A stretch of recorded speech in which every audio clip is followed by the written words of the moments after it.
নমস্কার বন্ধুরা, আজ আমি আপনাদের সাথে একটা মাছের রেসিপি শেয়ার করব।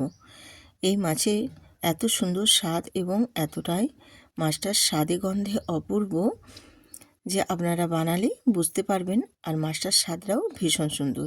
যেদিন এই মাছটা বাড়িতে বানাবেন সেদিন কিন্তু চাল দুটো বেশি করেই নেবেন, কারণ এই মাছের স্বাদে গন্ধে ভাত কিন্তু দুটো বেশি খাওয়া হয়ে যাবে। মাছের এতটাই মাছটা সুন্দর এবং এতটাই টেস্টফুল। আর এই মাছটা হচ্ছে বাউল মাছ। আমিও প্রথমবার মাছটা রান্না করব, বা মাছটাই প্রথমবার আমাদের বাড়িতে এসেছে। মাছটা কিন্তু ভীষণ সুন্দর দেখতে, একেবারে পমফ্রেটের মতো, কিন্তু পমফ্রেটের যেমন আঁশ নেই, কিন্তু এই মাছটার আঁশ আছে। তো আমি মাছটা কেটে কুটে ধুয়ে পরিষ্কার করে নিয়েছি। দেখুন, এই রকমভাবে মাছটাকে কেটে নিতে হবে। কেটে ধুয়ে পরিষ্কার করে আমি মাছটার মধ্যে নুন লাগিয়ে মাছটা কিছুক্ষণ রেস্টে রেখে দেব। তাহলে মাছের মধ্যে নুনটা খুব ভালোভাবে ভেতরে ঢুকতে পারবে। এরপর আমি গ্যাসেতে চলে এলাম, আর গ্যাসটা অন করে একটা কড়াই বসিয়ে দিয়েছি। কড়াইয়ের মধ্যে তেলও দিয়ে দিয়েছি মাছগুলো ভেজে নেওয়ার জন্য। আর মাছের গায়ে হলুদটা না লাগিয়ে আমি একেবারে তেলের মধ্যেই দিয়ে দিলাম। দিয়ে তেলটাকে কিন্তু একটু ধোঁয়া ওঠা গরম করে নিতে হবে, তাহলে মাছগুলো ভেজে নিতে সুবিধা হবে। আর মাছগুলো একটু কড়ার গায়ে লাগবে না, খুব সুন্দরভাবে একদম লাল লাল করে ভেজে তুলে নিতে পারবে। আর মাছটা ভাজার সময় একটু দেখে শুনে ভাজবেন, ফাটবে না, কিন্তু তবুও সাবধানে ভেজে নেওয়াটাই ভালো। আর মাছটা আমি একটু উল্টে পাল্টে বেশ সুন্দর করে দুটো পাশেই ভেজে নিচ্ছি। আমি রূপা, ব্লগস উইথ রূপা চ্যানেলে আপনাদের সবাইকে স্বাগত জানাই।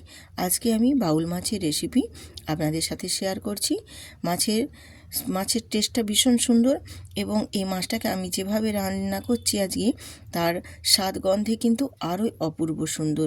এই মাছটা আমি প্রথমবার রান্না করেই দেখলাম এত টেস্টফুল। আমি কিন্তু এর আগে কখনো এই মাছের রান্না করিনি, আর এর স্বাদও জানতে পারিনি, কিন্তু এই প্রথমবার রান্না করে জানলাম সত্যি মাছটার স্বাদ কিন্তু একেবারে অন্যরকম। আর খেতেও কিন্তু ভীষণ সুন্দর হয়েছিল। আমাদের বাড়িতে কিন্তু সবাই এই মাছটা প্রথমবার খেয়েই ভীষণ প্রশংসা করেছে। তাই ভাবলাম আপনাদের সাথে শেয়ার করি আজকে এই বাউল মাছের রেসিপিটা। তো মাছগুলো দেখো আমার বেশ সুন্দর করে ভাজা হয়ে গেছে। মাছগুলোকে এবার আমি তুলে নেব।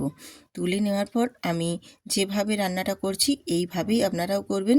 এর মাছটার স্বাদে গন্ধে একেবারেই ভাত সেদিন কিন্তু একেবারে সব থালা ফাঁকা হয়ে যাবে, এতটাই টেস্টফুল হয়।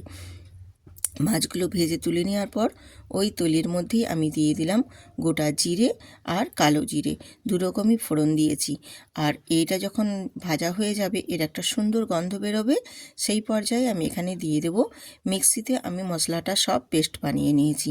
আমি মশলাটা পেস্ট বানানোর আগে কি কি দিয়েছি সবটাই আপনাদের সাথে বলে দিচ্ছি। আমি এখানে পেঁয়াজ, আদা, রসুন, কাঁচা লঙ্কা দিয়েছি আর টমেটো দিয়েছি, দিয়ে একদম মিক্সিতে পেস্ট বানিয়ে নিয়েছি। এইখানে এই শুধু পেঁয়াজ, আদা, রসুন, টমেটো আর কাঁচা লঙ্কায় পেস্টটা দিয়েছি, মশলাগুলো বেটে দিয়েছি। আর এখানে অন্য কোনো কিছু মশলা আমি অ্যাড করিনি।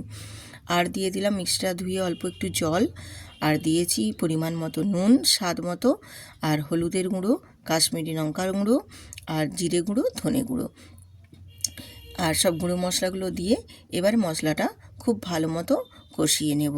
মশলাটাকে একটু শুকনো শুকনো করে বেশ সুন্দর করে কষিয়ে নিতে হবে, তাহলে মশলার কাঁচা গন্ধটাও চলে যাবে আর মশলা থেকে তেলও ছেড়ে বেরিয়ে আসবে।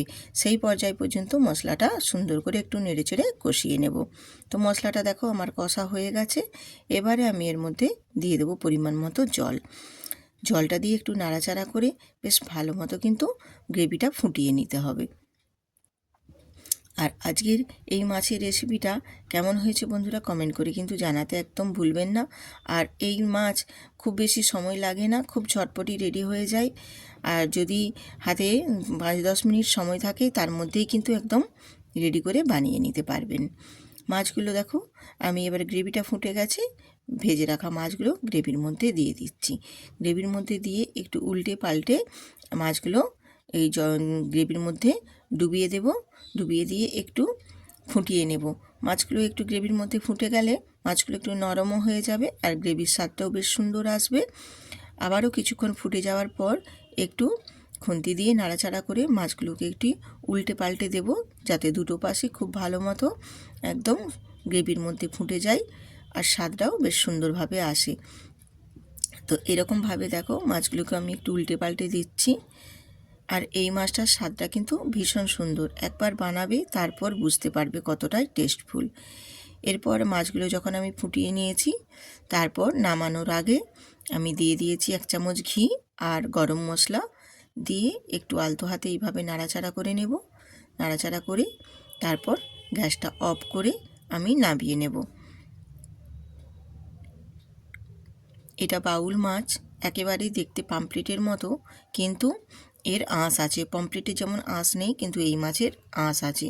আর কাঁটা একেবারেই পমফ্লেটের মতনই, শিরের একটা বাচ্চা বড় সবাই খেতে পারবে, বাচ্চাদের পক্ষে ভীষণই ভালো। মাছটার কিন্তু একটুও সেরকমভাবে কাঁটা নেই, একটাই শিরের কাঁটা থাকে। আর যেমনি মাছটার স্বাদ, খেতেও কিন্তু তেমনি সুন্দর হয়েছিল। মাছটা এইভাবে রান্না করবে বন্ধুরা, একদম স্বাদে গন্ধে অপূর্ব। সত্যিই সেদিন দুটো ভাত বেশিই খেয়ে নেবে, এতটাই সুন্দর মাছটার রেসিপি।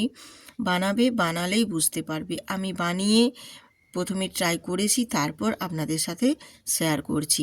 বন্ধুরা সত্যিই মাছটা ভীষণ সুন্দর।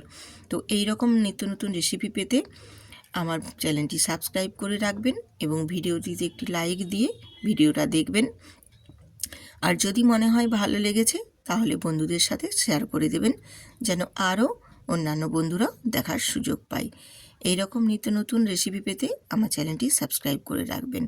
আবার আসবো আরেকটা এরকম নতুন রেসিপি নিয়ে, আবার আসবো। এই ঠান্ডায় সবাই সুস্থ থাকুন, ভালো থাকুন।